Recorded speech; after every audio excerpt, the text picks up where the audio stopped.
प्रभु ज्ञान घन आनंद घन अवतार तारक विश्व के,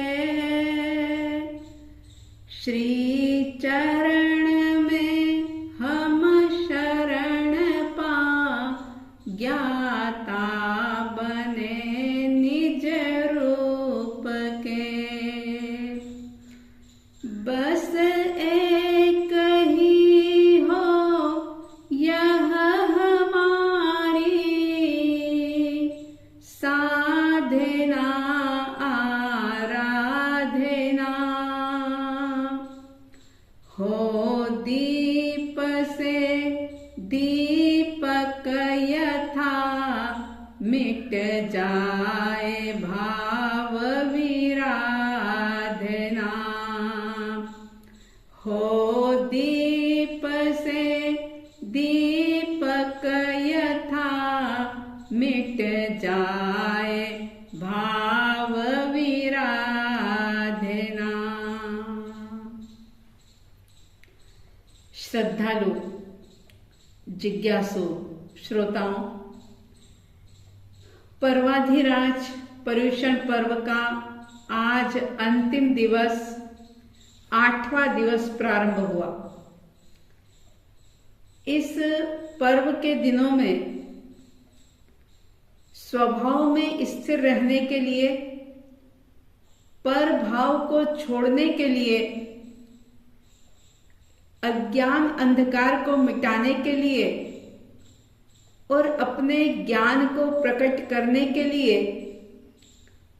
अंतगढ़ सूत्र का स्वाध्याय चल रहा था। और इस अंतगढ़ सूत्र में वर्णित उन भव्य आत्माओं के जीवन चरित्र को हमने देखा सुना।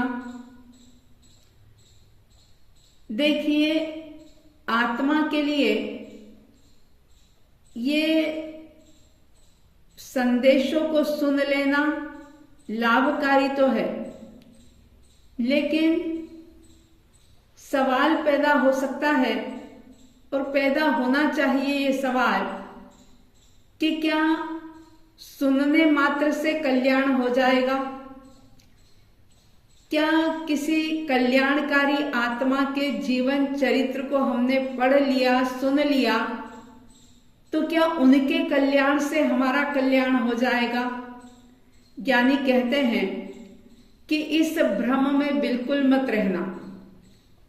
ये तो एक आईना है और इस आईने में आपको अपना अवलोकन करना होगा। भीतर में पड़ी हुई जो भी कषायों की मिथ्यात्व की गांठें हैं, उनको खोलना होगा। और अगर जीवन में कुछ परिवर्तन बदलाव नहीं आया तो ऐसे एक क्या, कितने भी पर्युषण पर्व मना लो, अगर ग्रंथियां नहीं तोड़ी भीतर की, आसक्ति नहीं टूटी, तत्व का बोध नहीं पाया और अपने आत्म स्वरूप को नहीं जाना, तो ऐसा सुनना ज्यादा लाभकारी नहीं होगा।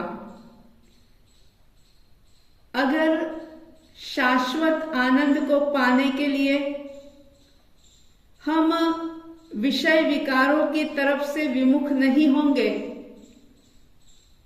यथार्थ का बोध नहीं करेंगे, तो भला हमारे जीवन में निर्मलता आएगी कैसे? ज्ञानीजन कहते हैं, मिथ्यात्व के कषाय की गांठ खुले तो समझना कि पर्युषण है। मिथ्यात्व के कषाय की गांठें खुले तो समझना कि पर्युषण है।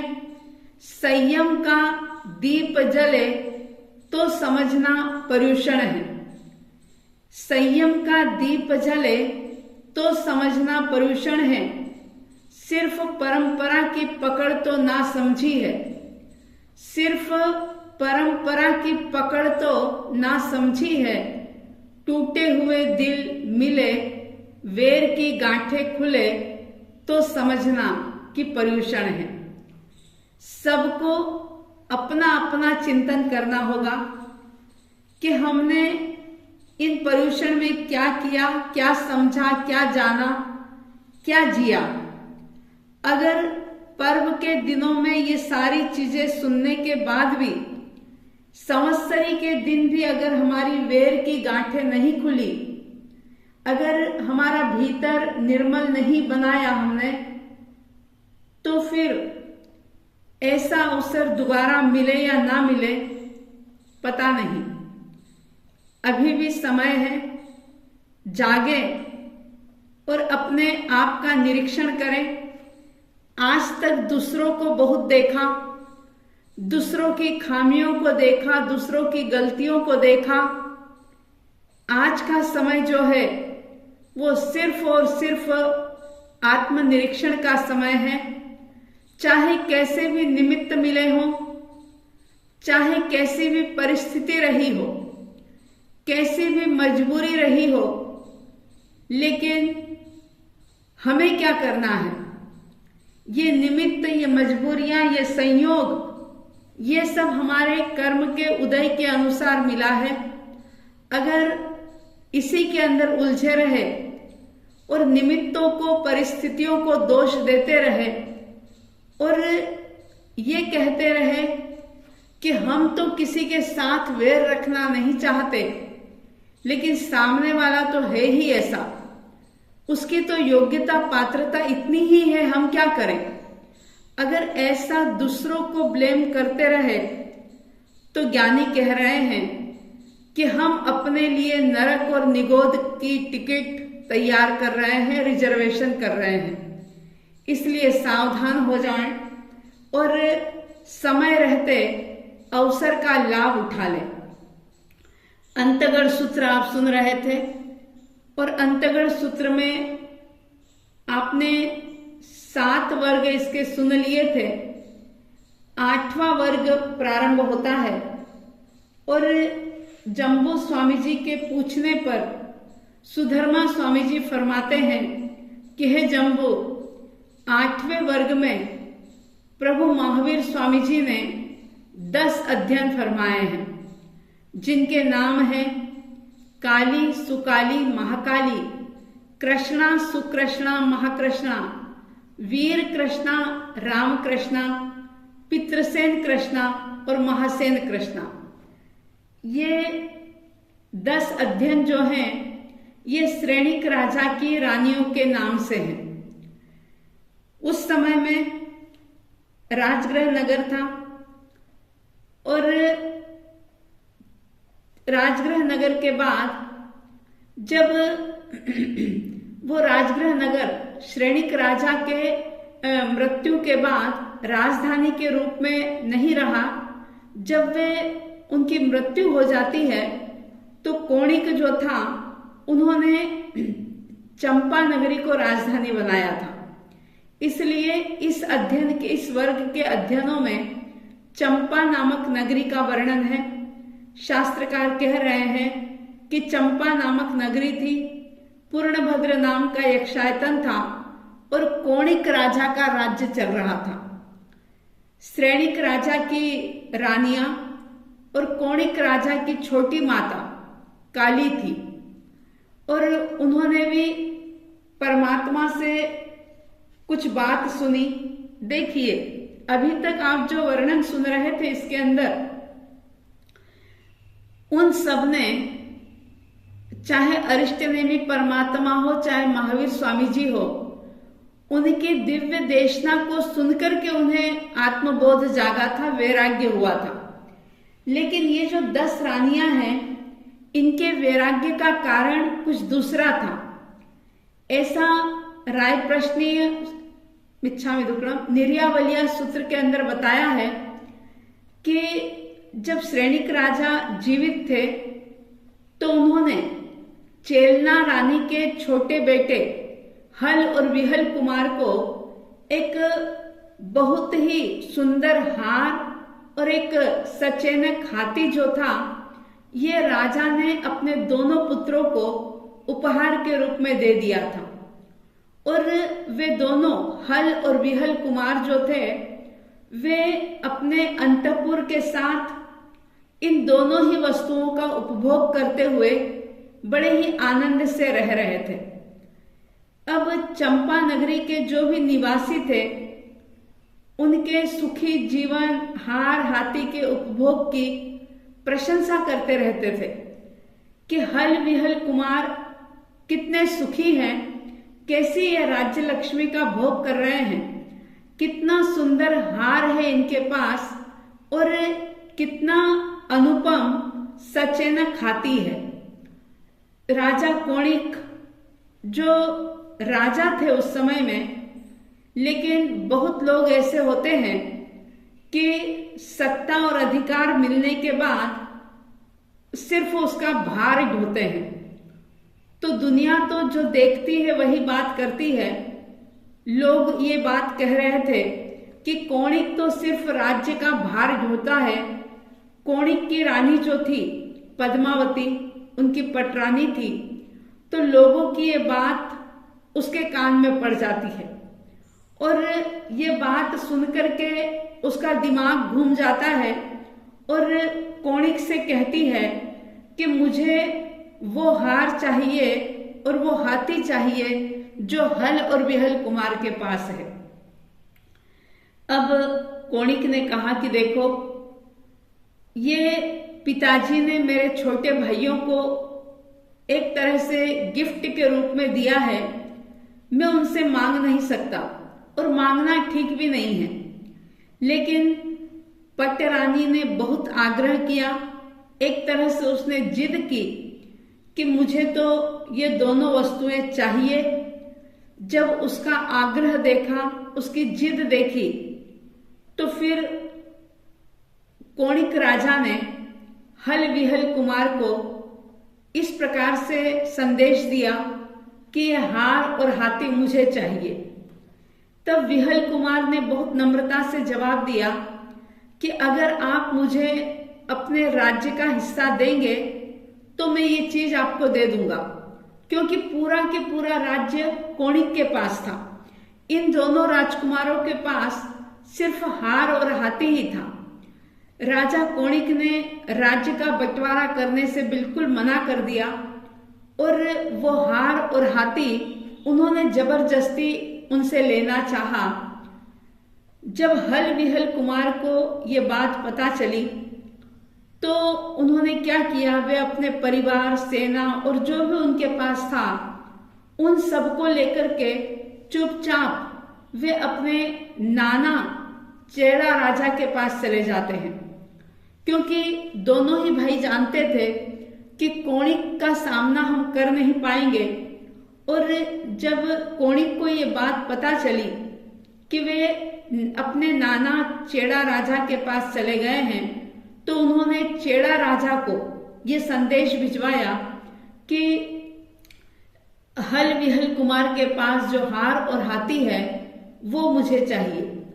चेड़ा राजा ने जवाब दे दिया कि उन्होंने कह दिया कि तुम अगर ये लेना चाहते हो तो हल विहल कुमार को अपना आधा राज्य दे दो। जब ये शर्त कोणिक ने नहीं मानी तो कोणिक ने क्या किया कि चेड़ा राजा के ऊपर हमला किया और कोणिक राजा के साथ उस युद्ध में ये जो 10 रानियां हैं, इनके पुत्र काली कुमार आदि सेनापति के रूप में युद्ध के मैदान में गए थे। और वे 10 जो सेनापति के रूप में थे वे चेड़ा राजा के बाणों से मर जाते हैं, काल के ग्रास बन जाते हैं। और फिर इसी बीच भगवान महावीर का चंपा नगरी में आगमन होता है। काली आदि 10 रानियां जो थी उन्होंने प्रभु से पूछा था कि भगवान, हमने अपने बेटों को युद्ध में जाते हुए देखा, वे युद्ध से लौटेंगे या नहीं लौटेंगे। तब प्रभु ने उनको संकेत में यानी इशारे में एक बात कह दी थी कि उनके युद्ध में मतलब जिस काम से वो गए हैं वो काम उनका हो गया है, यानी कि वे युद्ध में काम आ गए हैं। जब सच्चाई 10 ही रानियों ने जानी तो उनका मन जो था वो एकदम से दुखी होता है और दुख के साथ उनके भीतर में वैराग्य का भाव जागृत होता है। संसार की असारता को वे समझती हैं और परमात्मा के पास जाकर के निवेदन करती है कि भगवान, हम दीक्षा लेना चाहते हैं। कहने का अभिप्राय ये कि बाकी सबको भगवान की देशना सुनकर के बोध हुआ था, लेकिन इनको इनके वैराग्य का कारण ये वियोग बना था। पुत्र का वियोग इनके वैराग्य का कारण बना और काली रानी ने परमात्मा के पास संयम अंगीकार किया, दीक्षा ली और दीक्षा लेने के बाद उन्होंने सामायिक आदि 11 अंगों का अध्ययन किया। उपवास, बेला, तेला आदि अनेक प्रकार की तपश्चर्याएं करते हुए अपनी आत्मा को वो पावन कर रही थी। एक बार काली आर्या चंदन बाला आर्या के पास आकर के वंदना करके निवेदन करती है कि आपकी आज्ञा हो तो मैं रत्नावली नाम का तप अंगीकार करना चाहती हूँ। और चंदन बालाजी ने उनको आज्ञा दी और आज्ञा पाकर के काली आर्या ने रत्नावली नामक तप किया। बंधुओं, इस 8वें वर्ग के 10 ही अध्ययन में इतने उत्कृष्ट तप का वर्णन है। कई बार लोग कहते हैं कि सुनते सुनते भी एकदम से घबराहट होने लग जाती है कि इतनी तपश्चर्या की कैसे। मैं आपसे ये कहूंगी कि चाहे आप इतनी तपस्या कर सकें या ना कर सकें, लेकिन उन्होंने जो तप किया है, मैं संक्षिप्त में ही उस तप का वर्णन आपके सामने करूंगी। आप तहे दिल से उसकी अनुमोदना करें, अहोभाव पूर्वक धन्य धन्य करते हुए उनकी अनुमोदना करें। और अनुमोदना करके, क्योंकि कहते हैं वंदे तद्गुण लब्धे, अगर हम अनुमोदना के साथ उनको वंदन करेंगे, उनके तप को नमस्कार करेंगे, तो कभी न कभी आपका हमारा भी सत्व ऐसा जागेगा कि हम भी जैसा प्रभु ने फरमाया है तप का स्वरूप, वैसा सच्चा तप करके अपने भवो भव के संचित कर्मों को नष्ट करने का पुरुषार्थ कर सकेंगे। इसलिए बहुत संक्षिप्त में आप इस बात को सुनेंगे। अब देखिए, काली रानी ने रत्नावली तप किया।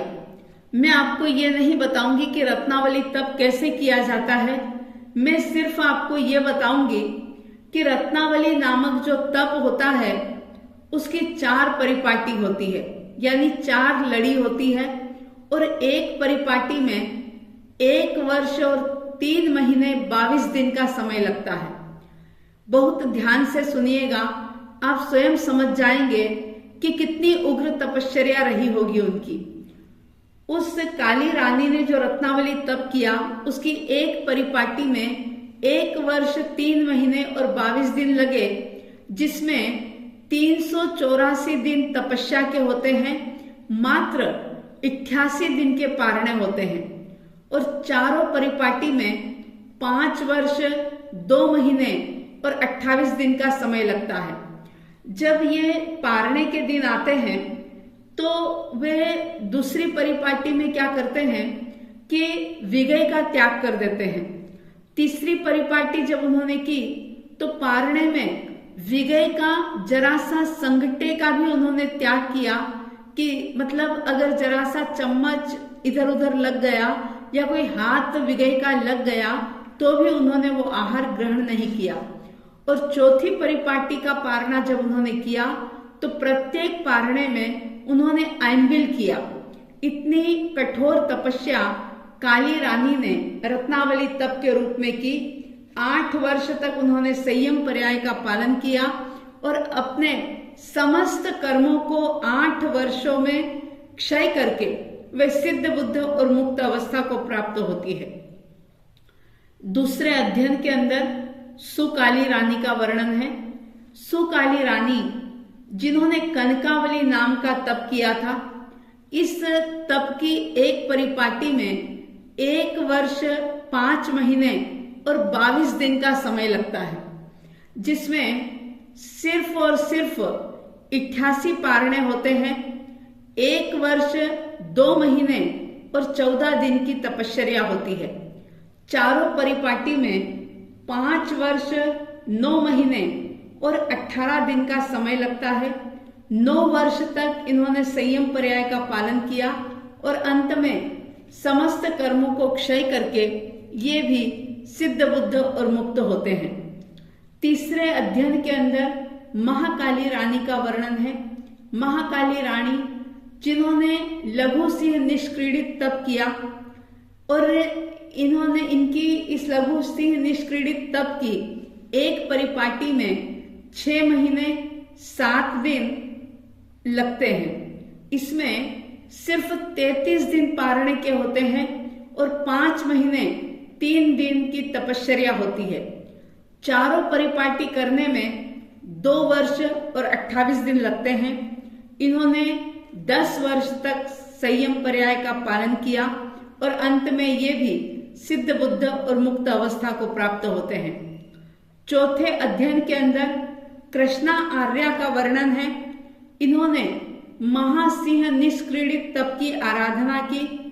इस तप की एक परिपाटी में 1 वर्ष 6 महीने और 18 दिन लगते हैं, जिसमें सिर्फ 61 पारणे होते हैं। 1 वर्ष 4 महीने और 17 दिन की तपश्चर्या होती है। चारों परिपाटी पूर्ण करने में 6 वर्ष 2 महीने और 12 दिन लगते हैं। इन्होंने 11 वर्ष तक संयम पर्याय का पालन करके संलेखना संथारा करके ये भी सिद्ध बुद्ध और मुक्त अवस्था को प्राप्त करते हैं। 5वें अध्ययन के अंदर सुकृष्णा आर्या का वर्णन है।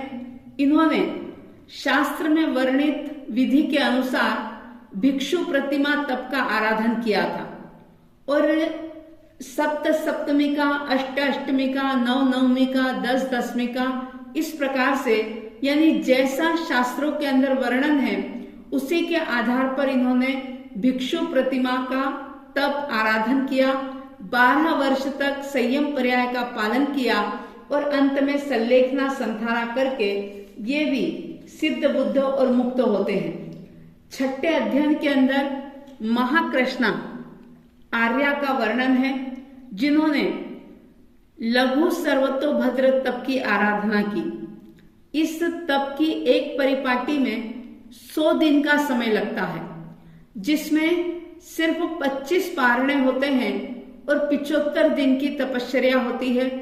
चारों परिपाटी में 1 वर्ष 1 महीना और 10 दिन का समय लगता है। इन्होंने 13 वर्ष तक संयम पर्याय का पालन किया था और अंत में संलेखना संथारा करके ये भी सिद्ध बुद्ध और मुक्त हुए हैं।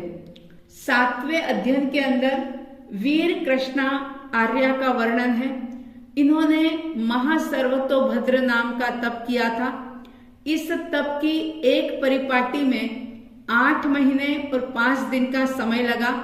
सिर्फ 49 दिन के पारणे हुए और 6 महीने 16 दिन की तपश्चर्या हुई।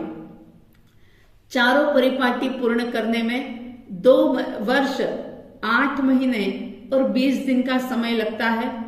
14 वर्ष तक इन्होंने संयम पर्याय का पालन किया और अंत में संलेखना संथारा करके ये भी अनंत सुखों में लीन हुए, यानी कि सिद्ध बुद्ध और मुक्त हुए।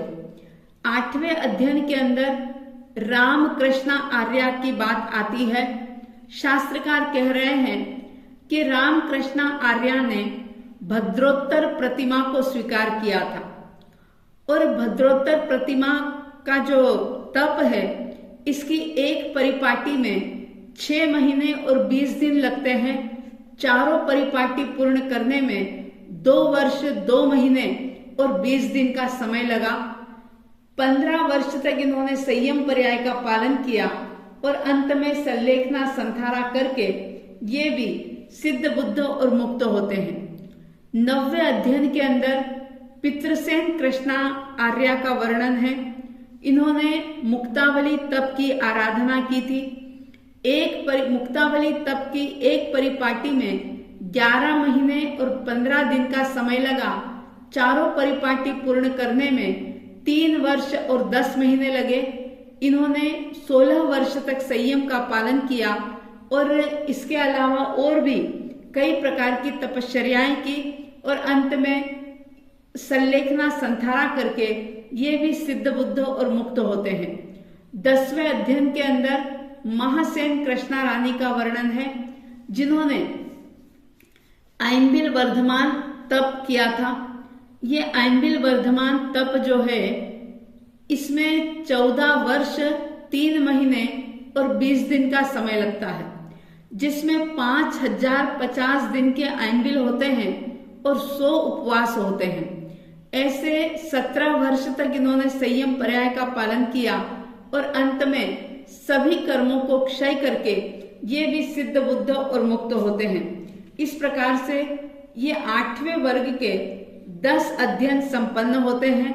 ये 10 ही रानियां, जिन्होंने परमात्मा महावीर के पास पुत्र वियोग से वैराग्य को प्राप्त करके दीक्षा ली थी और दीक्षा लेने के बाद अनेक प्रकार के तप का आराधन किया, 11 अंगों का अध्ययन किया और बाद में इस प्रकार की विशेष तपश्चर्याएं करके सभी ने कर्म शत्रुओं के साथ युद्ध करके अपने शाश्वत स्थान को, लक्ष्य को प्राप्त किया था। इस प्रकार से ये अंतगढ़ सूत्र संपन्न होता है। अब अंतगढ़ सूत्र सुनने के बाद और ये श्रेणिक राजा की रानियों के तप की बात सुनकर के अपने पौरुष को जगाएं, प्रमाद को भगाएं और ये सोचें कि संवत्सरी का एक दिन 12 महीने में एक दिन मिलता है। अगर इस दिन भी साधना नहीं की, अगर दुनियादारी के प्रपंचों से विमुख नहीं हुए, तो फिर भला ऐसा समय कब हमारे जीवन में आएगा। संवत्सरी के दिन अपने मन की बात ना माने, इच्छाओं पर कंट्रोल करें, जितना ज्यादा हो सके अपना निरीक्षण करें, आलोचना करें, जो जो भी पाप किए हैं उसकी आलोचना करें, निंदा करें और पापों से पीछे हटते हुए प्रतिक्रमण करें। सजगता पूर्वक अपने दोषों को देखें, क्योंकि ये पर्व एकमात्र स्वयं के दोषों को देखने का है। ये आज का दिन जो है, ये हमारी भीतर की गांठों को खोलने का दिन है। आज का दिन विशेष रूप से विभाव से स्वभाव की ओर आने का दिन है।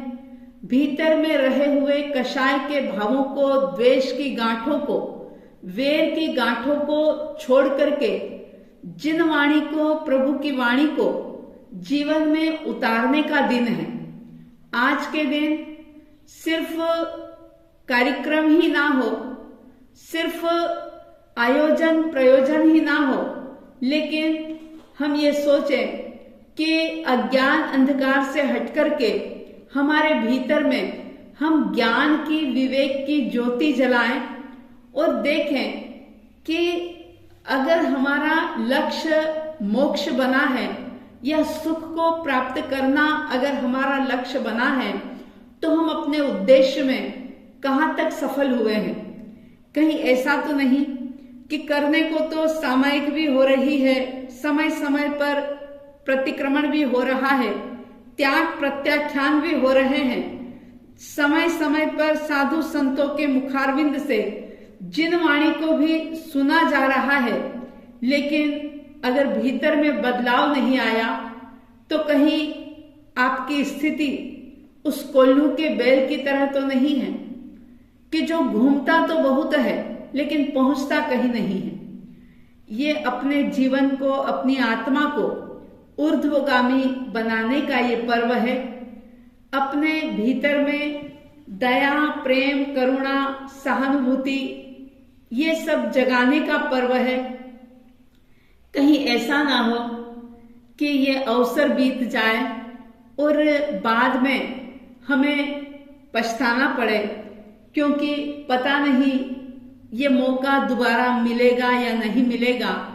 तो संवत्सरी महापर्व को पूरी ईमानदारी के साथ, भीतर की शुद्धि के साथ मनाने की कोशिश करें और अगर मन कहीं कमजोर हो रहा हो तो अंतगढ़ सूत्र में वर्णित आत्माओं को, जिनका चरित्र आपने सुना, उनको याद करें। अगर कुछ जीवन में कष्ट आ रहा है तो गजसुकुमाल को याद करें। कोई विपरीत संयोग आपके साथ है तो आप अर्जुन माली को याद करें। ऐसे विविध प्रकार की इन चरित्र आत्माओं को याद करके अपने मनोबल को, आत्मबल को मजबूत बनाएं और ज्यादा से ज्यादा त्याग प्रत्याख्यान के द्वारा, अपने भीतर की आलोचना के द्वारा, प्रतिक्रमण के द्वारा आत्मविशुद्धि करें। तभी ये पर्व मनाना सफल और सार्थक होगा। आप सबके भीतर में आलोचना, प्रतिक्रमण के प्रति एक भाव जागे। आप ईमानदारी से, अहोभाव से, बहुत उल्लास और उमंग से इस पर्व को सही अर्थों में मना सके, ऐसी साध्वी द्वय की तरफ से हार्दिक हार्दिक शुभ मंगल भावनाओं के साथ आंखें बंद करके बड़े ही भक्ति के साथ, अहोभाव के साथ, शांति के साथ इन शब्दों को श्रवण करेंगे। मंगलमय मंगलकारी जिन शासन ध्वज लहराता, अनेकांतमय वस्तु व्यवस्था का यह बोध कराता,